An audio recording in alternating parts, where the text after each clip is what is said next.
second chapter of our cybersecurity podcast. Today we're going to talk about Cyber Nightmares, the podcast where we bring into your real life stories for people who fell victim from website phishing. My name is Alain, And I'm Fatima. and today we're gonna be your host. So, Alain, tell us, have you ever been a victim of phishing? I've never been on a hack, and you? For real, I feel so dumb, but I did. When I was like 12 years old, I felt because I was like navigating on internet, and then in Google it appeared that, oh my god, you're the one being searched in this about. And I was like, Really? oh my god, and they were like, yeah, you won an iPhone. And I was like, shit, yeah, I won it. And they said that, yeah, you have to put your credit card inside, and then we will send it to you. And I was like, oh, yeah. And I took my mom's card because I wasn't an adult. And I took my mom's card and I put it, and then my mom took her phone and she told me like, what did you buy? Why do I have no money on my account? I was like, I didn't buy anything. And she was like, what did you do? And I was like, that says that if I put my credit card on it, I would get my iPhone. And they were like, yeah, you won't get nothing, and we are poor now. And I was like, yeah, they fished out our credit card. Well, my mom's credit card. It was debit, I think. I don't really know. That's very But yeah. terrible.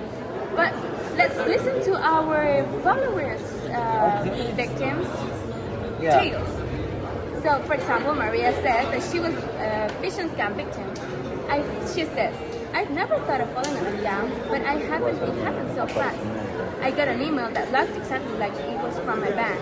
Same logos and colors, everything. It says that she was suspicious activity on my account and that I needed to verify my details immediately. Oh my god, Maria, come on. Like, we're grown up now. You cannot fall into that. Okay, she says that without thinking twice, of course you didn't think twice, I clicked in the link and logged in. The next day I woke up to multiple unauthorized transactions. My entire savings gone, and bank said that I couldn't recover it because I had willingly entered my details. Now I triple check every email that I get that the damage was already gone. Well, so Maria, I'm so sorry, and it's so sad to know that the banks are not that having that security to save your account. Like, you deserve to save your account, but I'm so sorry. Let's listen to another one. Yeah, next we have Jake, a small business owner who learned the importance of backups in the worst way possible. Jake says, I run a small graphic design business, and one morning I turned on my computer to see a horrifying message. Your files have been encrypted. Pay 200 in Bitcoin to get them back. Ouch, that's a lot of money, what the fuck? At first, I thought it was a joke, but when I tried opening my client projects, everything was wrong. I panicked.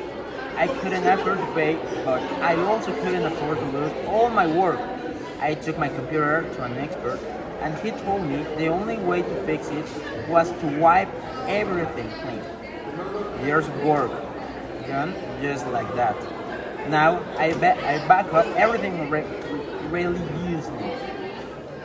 Wow. Wow, that's so sad. I hope you didn't erase anything. Like, if you had something important, I think you should have get it back. You know, like, it's so sad to know that anyone has in this day, like, the education of how to save your security, or to how to save your information. Like, that's why we made this podcast. But that's why we made it, because no one knows what to do. But yeah. And finally, the last tale says about Lisa, about social media hijacking. What's that? Do you know what's hijacking? I don't know. Yeah, hijacking. It's like when you get hacked, but when you're like in a social media, it's not about your devices. It's about social media. That's hijacking.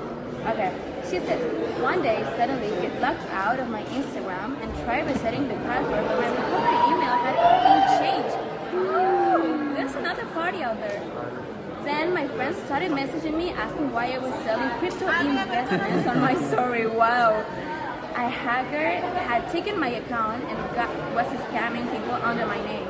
Reported to an Instagram, but it took weeks to get profile back. You know what? This reminds me of a friend of mine that I had at my high school, she also did that, but she was selling like dildos or something like that in her account, and then we were like, why are you selling that stuff? And she was like, I got hacked. Yeah, be careful. And she said that some of her followers already fallen into a scam. Wow, that's so hard. It was humiliating. Now I use two factors of the authentication of everything lesson learned in the hard way. Wow, that's really thought.